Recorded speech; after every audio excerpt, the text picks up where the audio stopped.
Welcome back. अब हम लोग पढ़ेंगे कि हम लोग कैसे एसेस कर सकते हैं स्ट्रक्चर मेंबर्स को। वो मैंने आपको वैसे पिछले वीडियो में ही बता दिया, but this is a separate video for it, कि इन केस अगर किसी को नहीं समझ में आया तो वो सीधे हम लोग यहाँ पे पढ़ सकते हैं। You can access the members of a structure using the dot operator followed by the member name. Take the dot operator allowed you to access and manipulate individual members of the structure. जल्दी से इसको code में check कर लेते हैं। ठीक। अब ये वाला जो कोड है मैंने इसमें वही सेम कोड रखा है आप लोगों के लिए। अब देखो, यहाँ पे मैंने स्ट्रक्चर बना दिया, पूरा स्ट्रक्चर बन गया। ये स्ट्रक्चर का आपको सिंटैक्स याद रखना पड़ेगा, ये स्ट्रक्चर ऐसे ही बनता है। अब हम लोग मेन के अंदर आते हैं, पर्सन p1 ऑब्जेक्ट क्रिएट कर दिया। अब उस ऑब्जेक्ट से आपको वेरिएबल नेम कैसे एक्सेस हो रहा है, डॉट ऑपरेटर के नाम से, और फिर उसमें आपने वहाँ पे स्टोर कर दिया वैल्यूज। ठीक।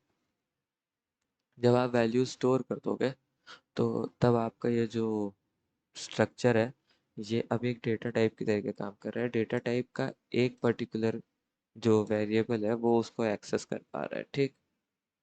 तो जैसे अ पर्सन, अब जो एक पर्सन वन है वो किस टाइप का होगा, उसका नाम क्या होगा, उसकी एज क्या होगी, उसकी हाइट क्या होगी, ये सब आप जान रहे हो। ठीक। तो अब चलो इसको ना एक बार चला के देखते हैं। पहले ये क्लियर कर देते हैं और इसको चला के देखते हैं। आई नो आप लोगों को आउटपुट पता है, बट ऑब्वियसली मेरे को बताना तो पड़ेगा। John 35.9 feet. ठीक। अब हम लोग इसको कर सकते हैं। ठीक, मैंने आप लोगों को सिखाया है कि हम लोग इसमें इनपुट भी ले सकते हैं। CIN person1 dot name. ठीक, नेम।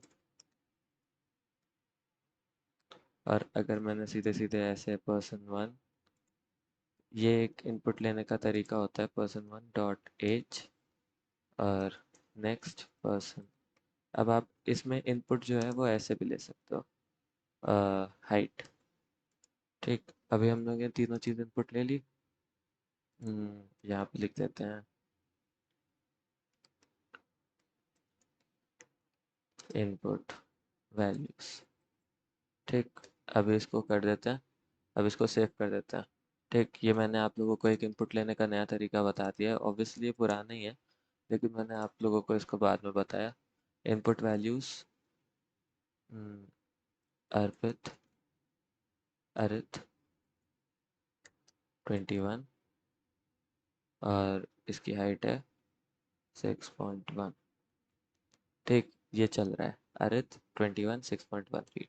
ठीक, ये सारी वैल्यूज चल रही हैं, कोई दिक्कत नहीं, लेने की ज़रूरत है। So these are some easy things जो आप लोगों को याद रहनी चाहिए।